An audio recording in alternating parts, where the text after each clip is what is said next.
ಆರಂಭದಲ್ಲಿ ಹೇಳ್ತಾರೆ ಭಗವಂತ ತಾನು ಅವತಾರ ಮಾಡಿದ. ಯಾರು ಅವತಾರ ಮಾಡಿದ? ಶ್ರೀಮಾನ್ ವಿಷ್ಣು ಪ್ರಜಾತೋ. ವಿಷ್ಣು ಅಂತಲೂ ಹೇಳ್ತಾರೆ. ವಿಷ್ಣು ಅಂದರೆ ವ್ಯಾಪ್ತನಾದವ. ವಿಶಲ್ರು ವ್ಯಾಪ್ತವು. ಬ್ರಹ್ಮಾಂಡದ ಒಳ ಹೊರಗೆ, ಒಳಗೊಂದು ರೂಪ ಹೊರಗೊಂದು ರೂಪ. ಒಳಗೆ ಬಿಂಬರೂಪದಿಂದ, ಹೊರಗೆ ಕಾಲರೂಪದಿಂದ ಭಗವಂತ ವ್ಯಾಪ್ತನಾಗಿದ್ದಾನೆ.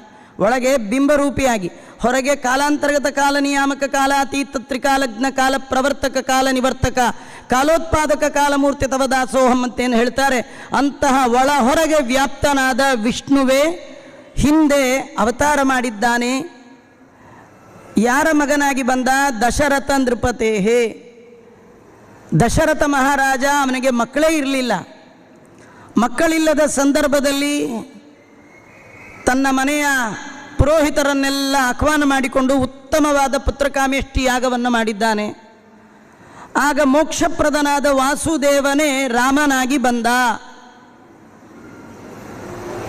ಪ್ರಜಾತಃ ಅಂತ ಮಂತ್ರಾಲಯ ಪ್ರಭುಗಳು ಹೇಳ್ತಾರೆ. ಜಾತಃ ಅಂದರೆ ಹುಟ್ಟಿದ. ಪ್ರಜಾತಃ ಅಂತ ಯಾಕೆ ಹೇಳಿದ್ರು ಅಂದರೆ, ಅವರಿಗೆ ಆ ಶಬ್ದವನ್ನು ಹೇಳುವಾಗ ರಾಯ ಆಚಾರ್ಯರ ತಾತ್ಪರ್ಯ ನಿರ್ಣಯ ನೆನಪಿಗೆ ಬಂದ್ಬಿಡ್ತು. ಅಲ್ಲಿ ಹೇಳ್ತಾರೆ ಅಥಭ್ಯವರ್ಧನ್ ಚತುರಕುಮಾರ. ಚತುರಕುಮಾರ ಅಭ್ಯವರ್ಧಂತ ಅಂತ ಅಲ್ಲಿ ಹೇಳ್ತಾರೆ. ಅಭಿ ಎನ್ನುವ ಉಪಸರ್ಗವನ್ನು ಆಚಾರ್ಯರು ಪ್ರಯೋಗ ಮಾಡಿದರೆ, ಇಲ್ಲಿ ರಾಯರು ಪ್ರ ಅನ್ನುವ ಉಪಸರ್ಗದಿಂದ ಎರಡಕ್ಷರದ ಅಭಿಯನ್ನು ಒಂದರಕ್ಷರಕ್ಕೆ ಶಿಂಕ್ ಮಾಡ್ತಾರೆ. ರಾಯರು ಎಷ್ಟು ಆ ಶಿಂಕ್ ಮಾಡುವ, ಸಂಗ್ರಹ ಮಾಡುವ ಕ್ರಮ ನೋಡಿ. ಅಭ್ಯವರ್ಧಂತ ಅಂತ ಆಚಾರ್ಯರು ಹೇಳಿದ್ದನ್ನೇ ಪ್ರ ಅನ್ನುವ ಒಂದೇ ಅಕ್ಷರ ಹಾಕಿ ಆ ಅರ್ಥ ಬರುವ ಹಾಗೆ ನಮಗೆ ತೋರಿಸ್ಕೊಟ್ಟಿದ್ದಾರೆ. ಹುಟ್ಟು ಅಂದರೆ ಎಲ್ಲರ ಹುಟ್ಟಿನಂತೆ ರಾಮನ ಹುಟ್ಟಲ್ಲ. ರಾಮಕೃಷ್ಣ ರೂಪದ ಹುಟ್ಟಿನ ಗುಟ್ಟು ತಿಳಿದಾಗ ಮಾತ್ರ ನಿಮಗೆ ಹುಟ್ಟು ರಟ್ಟಾಗತ್ತೆ, ರದ್ದಾಗತ್ತೆ, ಮತ್ತೆ ಹುಟ್ಟಿಲ್ಲದ ಲೋಕಕ್ಕೆ ಹೋಗ್ಬೋದು. ನೀವು ರಾಮನ ಹುಟ್ಟನ್ನು ನಿಮ್ಮ ಹುಟ್ಟಿನಂತೆ ತಿಳಿದ್ರಿ, ನಿಮಗೆ ಮತ್ತೆ ಮತ್ತೆ ಹುಟ್ಟುಗಳು ಬರ್ತಾ ಇರುತ್ತೆ. ರಾಮನ ಹುಟ್ಟಿನ ಗುಟ್ಟೆ ಪ್ರ ಅನ್ನುವ ಉಪಸರ್ಗ. ನಮ್ಮ ಹಾಗೆ ಅವನಿಗೆ ಹುಟ್ಟಿಲ್ಲ ಅಂದರೆ ಶುಕ್ಲ ಶೋಣಿತ ಸಂಬಂಧದಿಂದ ಹುಟ್ಟುವವ ಅಲ್ಲ.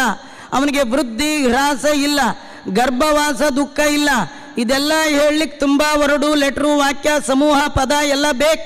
ಅದಕ್ಕೆ ರಾಯರಂದ್ರು ಒಂದೇ ಅಕ್ಷರ ಅರ್ಥ ಮಾಡ್ಕೊಳ್ಳಿ. ಪ್ರ ಅಂದರು ಪ್ರಜಾತ, ಜಾತ ಅಂದರೆ ಹುಟ್ಟು, ಪ್ರ ಅಂದರೆ ಪ್ರಕೃಷ್ಟವಾಗಿ ಉತ್ಕೃಷ್ಟವಾದ ಹುಟ್ಟು. ಅಲ್ಲಿ ರಾಮಚಂದ್ರ ದೇವರದು ಆಗಿರ್ತಕ್ಕಂಥದ್ದು. ರಾಮ ಹುಟ್ಟಿದ. ಈ ಕಥೆ ಎಲ್ಲ ಆಧ್ಯಾತ್ಮ ಸಂಬಂಧಪಟ್ಟದ್ದು. ರಾಮ ಎಲ್ಲೋ ಹುಟ್ಟಿದ, ಇದು ಯಾವುದೋ ಕತೆ, ಓಲ್ಡ್ ಕತೆ, ಇರ್ರಿಲೆವೆಂಟು, ನಮಗೆ ಸಂಬಂಧಪಟ್ಟದ್ದಲ್ಲ ಅಂದರೆ ನಿಮ್ಮ ಮನೇಲೂ ಬರೀ ರಾಮಾಯಣ ಆಗಿಬಿಡುತ್ತೆ, ಗೋಳು.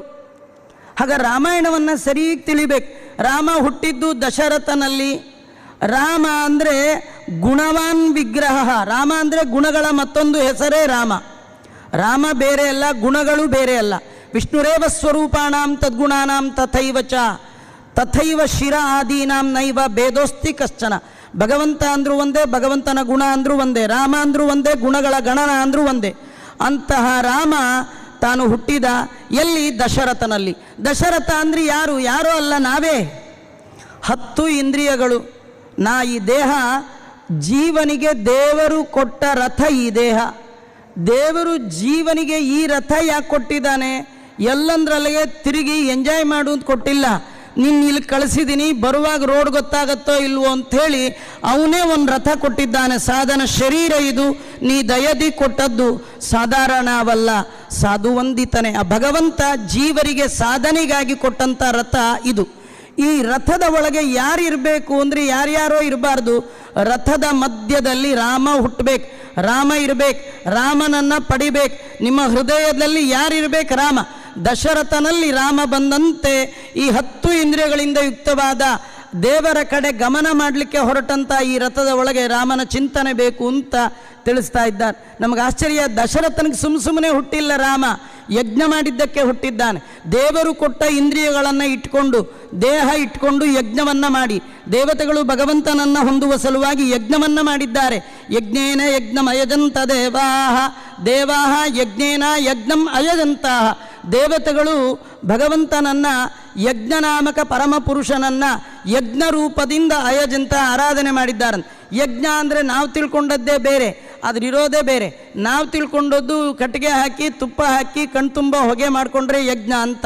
ಆದರೆ ಯಜಪೂಜಾಯಾಮ್ ಅನ್ನುವ ಧಾತು ಹೇಳುತ್ತೆ ಯಜ್ಞ ಅಂದರೆ ಭಗವಂತನ ಆರಾಧನೆ. ಭಗವಂತನ ಆರಾಧನೆ ಅಂದರೆ ಬೆಳಗ್ಗೆಯಿಂದ ಸಾಯಂಕಾಲದ ಪರ್ಯಂತರವಾಗಿ ಮಾಡುವ ಎಲ್ಲ ಕರ್ಮಗಳು ಯಜ್ಞ ಆಗಬೇಕಂತೆ. ಹಾಗೆ ಯಜ್ಞ ಆದಾಗ ಮಾತ್ರ ಭಗವಂತ ಅದನ್ನು ಸ್ವೀಕಾರ ಮಾಡ್ತಾನೆ. ಯಜ್ಞ ಆಗಬೇಕಾದ್ರೆ 3 ಮುಖ್ಯವಾದ ಅಂಶ. ಒಂದು ಸಂಕಲ್ಪ, ಇನ್ನೊಂದು ಸಮರ್ಪಣೆ, ಇನ್ನೊಂದು ಸ್ಮರಣೆ. ಯಾವುದೇ ಕರ್ಮದ ಮೊದಲು ಸಂಕಲ್ಪ ಬೇಕು. ಸಂಕಲ್ಪದ ಹಿನ್ನೆಲೆಯಲ್ಲಿ ಅಹಂಕಾರ ಬಿಡಬೇಕು. ನಾನು ಮಾಡ್ತಿಲ್ಲ, ನನ್ನೊಳಗೆ ನಿಂತು ತತ್ವಾಭಿಮಾನಿಗಳ ಒಳಗಿರುವ ವಾಯುದೇವರ ಕಡೆಯಿಂದ ನೀನೇ ಮಾಡಿಸ್ತಾ ಇದ್ದೀಯ, ನಾಹಂಕರ್ತ ಹರಿಕರ್ತ ಅನ್ನುವ ಅನುಸಂಧಾನವೇ ಸಂಕಲ್ಪ. ಆಮೇಲೆ ಕರ್ಮದ ನಡುವೆ ಭಗವಂತನ ಪ್ರಜ್ಞೆ. ನಮ್ಮ ಮಂತ್ರಾಲಯ ಪ್ರಭುಗಳು ಅವರ ಸಂಕಲ್ಪ ಗದ್ಯಗಳಲ್ಲಿ ಹೇಳ್ತಾರೆ, ಅನುಭವ ಕಾಲ ಘಟಿತ ವಿಷ್ಣು ಸ್ವಾತಂತ್ರ್ಯ ಸ್ಮೃತಿ ಪ್ರಧಾನ ಅಂತ. ಅನುಭವ ಕಾಲ ಘಟಿತ ವಿಷ್ಣು ಸ್ವಾತಂತ್ರ್ಯ ಅಂದರೆ ಸಾಧನ. ಅಂದರೆ ನೀವು ಮಾಡಿದ್ದೆಲ್ಲ ಸಾಧನ ಇಲ್ಲ, ಭಗವಂತನ ನೆನಪು ಕ್ಷಣ ಕ್ಷಣಕ್ಕೆ ಮರೆಯದೆ ತಂದು ಕೊಡುವ ಕರ್ಮಗಳೇ ಸಾಧನ. ದೇವರನ್ನ ಮರೆಸುವ ಕರ್ಮಗಳು ಸಾಧನ ಅಲ್ಲ. ಹಾಗಾದರೆ ಕರ್ಮ ಮಾಡುವಾಗ ಕ್ಷಣ ಕ್ಷಣಕ್ಕೆ ಭಗವಂತನ ಎಚ್ಚರಿಕೆ ತಂದು ಕೊಡುತ್ತಲ್ಲ, ಅದನ್ನು ಸಾಧನ ಅಂತ ರಾಯರು ಹೇಳ್ತಾರೆ. ಅನುಭವ ಕಾಲ ಘಟಿತ ವಿಷ್ಣು ಸ್ವಾತಂತ್ರ್ಯ. ಆಚಮನ ಮಾಡುವಾಗ ನಾನು ಆಚಮನ ಮಾಡಿದೆ ಅಂತಂದರೆ ಅದು ಬಂಧಕ ಆಗುತ್ತೆ.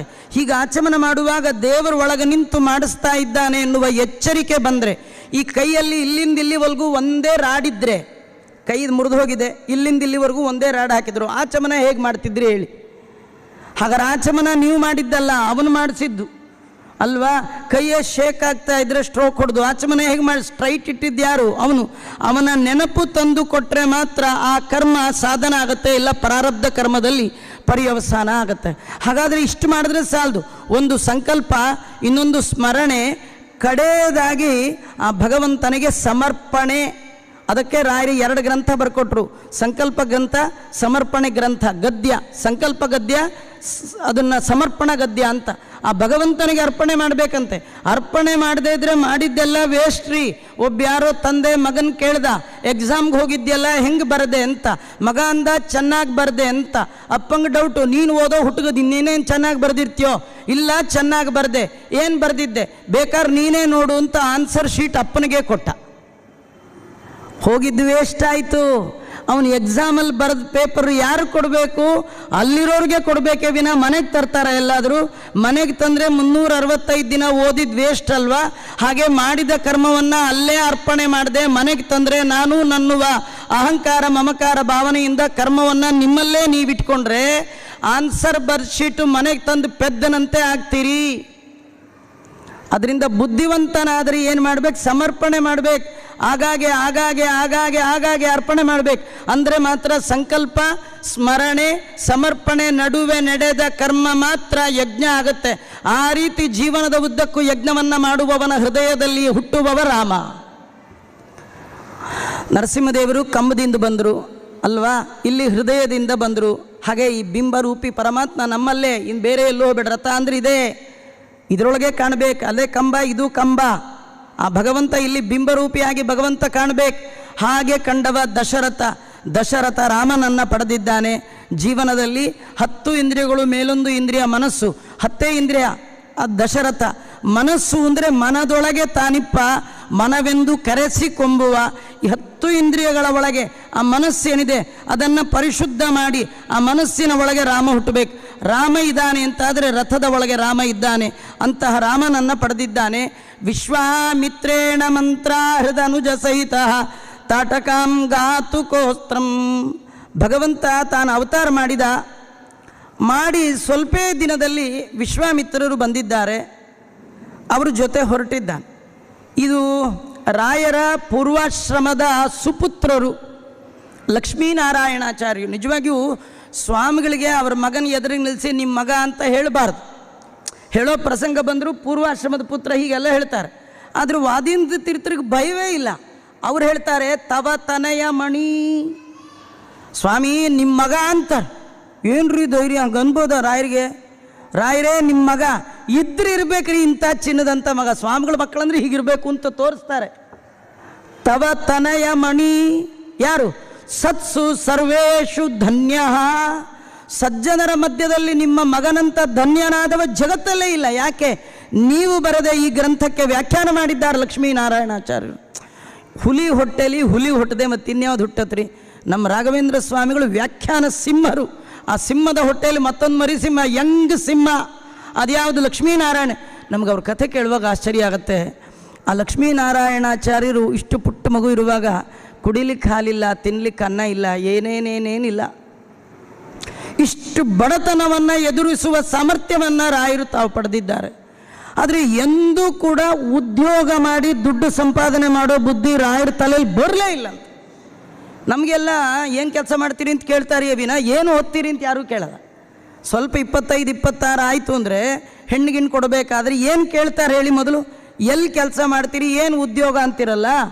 ರಾಯರಿಗೆ ಇಡೀ ಜೀವನದ ಒಳಗೆ ಉದ್ಯೋಗ ಅಂದರೆ ವಿದ್ಯೆಯ ಅಧ್ಯಯನವನ್ನೇ ಉದ್ಯೋಗವನ್ನಾಗಿ ಮಾಡಿಕೊಂಡ ಮಹಾನುಭಾವರು ರಾಯರು. ಅವರಿಗೆ ವಿದ್ಯೆಯನ್ನು ಇಟ್ಟು ಅದನ್ನೇ ಉದ್ಯೋಗವನ್ನಾಗಿ ಪರಿವರ್ತನೆ ಮಾಡಿ, ಈಗ ನಮ್ಮದೆಲ್ಲ ವಿದ್ಯೆನೇ ಉದ್ಯೋಗ. ಏನಂದರೆ ನಿಮ್ಮ ಮುಂದೆ ವಿದ್ಯೆ ಹೇಳೋದು, ಇದೇ ಸಂಪಾದನೆ ಹೋಗೋದು, ನಮ್ದು ಹಣೆ ಬರ. ಆದರೆ ಎಂದೂ ಕೂಡ ವಿದ್ಯೆಯನ್ನು ದುಡ್ಡಾಗಿ ಕನ್ವರ್ಟ್ ಮಾಡ್ಕೊಳ್ಳೋ ಐಡಿಯಾ ಬರಲೇ ಇಲ್ಲಂತ. ಎಷ್ಟು ದಿನ ಆದರೂ ರಾಯರು ಇನ್ನೊಂದು ಗ್ರಂಥ ಬರೆಯೋದು, ಓದೋದು, ಹೇಳೋದು. ಸ್ವಾಧ್ಯಾಯ ಪ್ರವಚನ ಏವೇತಿ ನಾಕೋ ಮೌದ್ಗಲ್ಯ ತದ್ದಿತಪಸ್ತದ್ದಿತಪ. ಕಲಿಯುಗದಲ್ಲಿ ಶುದ್ಧವಾದ ತಪಸ್ಸನ್ನು ಆಚರಣೆ ಮಾಡಿದ ಶುದ್ಧಾಂತಕರಣರು ನಮ್ಮ ರಾಯರು. ಇಡೀ ಜೀವನದ ಉದ್ದಕ್ಕೂ ಎಂದೆಂದು ಬ್ರಹ್ಮವಿದ್ಯೆಯನ್ನು ದುಡ್ಡಿಗಾಗಿ ಮಾರದೆ, ದುಡ್ಡಿಗಾಗಿ ಕೈ ಚಾಚದೆ, ಬೇಡಿದರೆ ಒಡೆಯನ್ನೇ ಬೇಡುವೆ. ಪ್ರಸಂಗ ಬಂದಾಗೂ ಒಡೆಯನ್ನೇ ಬೇಡದ ಗಂಡು ನಾನು. ಇನ್ನು ಜನರ ಮುಂದೆ ಕಸ್ಮಾತ್ ಭಜಂತಿ ಕವಯೋ ಧನ ದುರ್ಮದ ಅಂದಾನ್. ರಾಯರು ಅವರಿವ್ರ ಹತ್ರ ಯಾಕೆ ಬೇಡ್ತಾರೆ? ಇಷ್ಟು ಕಷ್ಟದ ನಡುವೆ ಕೆಲವು ಸತಿ ಮನೆ ಯಜಮಾನ ಎಲ್ಲದಕ್ಕೂ ರೆಡಿ ಇರ್ತಾನೆ, ಹೆಂಡತಿ ರೆಡಿ ಇರಲ್ಲ, ಮಕ್ಕಳು ರೆಡಿ ಇರಲ್ಲ. ಮಕ್ಕಳ ಬಡತನದ ಬೇಗೆಯನ್ನು ಕಂಡ ಕುಚೇಲನ ಹೆಂಡತಿ ಕುಚೇಲನಿಗೆ ಹೇಳ್ತಾಳೆ, ಹೋಗಿ ನೀವು ಕೃಷ್ಣನ್ ಕೇಳ್ಕೊಂಬನ್ನಿ. ಆದರೆ ರಾಯರ ಹೆಂಡತಿ ಹಾಗೆ ಹೇಳಿದ ಕಥೆನೇ ಇಲ್ಲ. ಸರಸ್ವತಿ ಬಾಯಿ ಎಂದೂ ಕೂಡ ವೆಂಕಣ್ಣ ಆಚಾರ್ಯರಿಗೆ ಏನು ನೀವು ಹಿಂಗೆ ಇದೆ ವೆಂಕಟ ಭಟ್ರಿಗೆ ನೀವು ಹೋಗಿಂತ ಅಂದೇ ಇಲ್ಲ. ಅವಳು ಅಂದೇ ಇದ್ರು ಬೇಡ ರೀ, ಆ ಮಗು ಒಂದಿನಾದ್ರೂ ಏನಾರದು ಕೊಡ್ಸಪ್ಪ, ಇದು ಕೊಡಿಸು ಕೇಳ್ಬೇಕ ಬೇಡ? ನಮ್ಮ ಮಕ್ಕಳು ಎಷ್ಟು ಕೊಡಿಸಿದ್ರು ಕೇಳೇ ಕೇಳ್ತಾವ್ರಿ. ಆ ರಾಯರ ಪೂರ್ವಾಶ್ರಮದ ಪುತ್ರ ಲಕ್ಷ್ಮೀನಾರಾಯಣಾಚಾರ್ಯರು ಏನು ಕೇಳದೆ ಇದ್ದದ್ದಕ್ಕೆ ರಾಯರು ಇಂಥ ದೊಡ್ಡ ಜ್ಞಾನ ಭಂಡಾರವನ್ನೇ ಅವರ ತಲೆಯಲ್ಲಿ ಕೊಟ್ಟು ಹೋಗ್ಬಿಟ್ಟಿದ್ದಾರೆ. ರಾಯರು ಆಡಿದ ಒಂದೊಂದು ಮಾತಿಗೆ ಅವರು ವ್ಯಾಖ್ಯಾನದಲ್ಲಿ ಇತ್ಯಾದಿ ಕಥಾ ಸೂಚಿತ ಭವತಿ ಅಂತ ವ್ಯಾಖ್ಯಾನ ಮಾಡ್ತಾರೆ. ರಾಯರ ನಮ್ಮ ಗುರುಗಳ ವಾಕ್ಯ, ಒಂದು ವಾಕ್ಯದ ಒಳಗೆ ಇಷ್ಟೆಲ್ಲ ಕಥೆಯ ಸಂಗ್ರಹ ಇದೆ ಅಂತ ತೋರಿಸ್ತಾ ಇದ್ದಾರೆ. ಅಂತಹ ಲಕ್ಷ್ಮೀನಾರಾಯಣಾಚಾರ್ಯರು ವಿಶ್ವಾಮಿತ್ರೇಣ ನೀತಃ. ವಿಶ್ವಾಮಿತ್ರರು ಕರ್ಕೊಂಡು ಹೋದ್ರಂತ ಪ್ರಸಂಗ ಹೀಗೆ ಬರುತ್ತೆ. ರಾಮ, ಲಕ್ಷ್ಮಣ, ಭರತ, ಶತ್ರುಘ್ನ 4 ಜನ ಭಗವಂತನ ವಾಸುದೇವ, ಪ್ರದ್ಯುಮ್ನ, ಅನಿರುದ್ಧ ಅನ್ನುವ ಈ ಎಲ್ಲ 4 ರೂಪಗಳು ವ್ಯೂಹ ರೂಪಗಳೇ.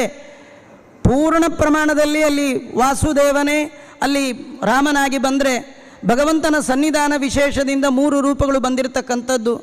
ಪ್ರತಿನಿತ್ಯ 4 ಜನರನ್ನು ದಶರಥ ನೋಡ್ತಾ ಇದ್ದರೆ ಒಬ್ಬ ಪುರುಷ 4 ಪುರುಷಾರ್ಥಗಳಿಂದ ಶೋಭಾಯಮಾನನಾಗಿ ಹೇಗಿರಬೇಕು ಹಾಗೆ ಕಂಗೊಳಿಸ್ತಾ ಇದ್ದ. ಅದರಲ್ಲಿಯೂ ವಿಶೇಷತೋ ಅಂತಾರೆ ಆಚಾರ್ಯರು. ವಿಶೇಷತೋ ರಾಮ ಮುಖ.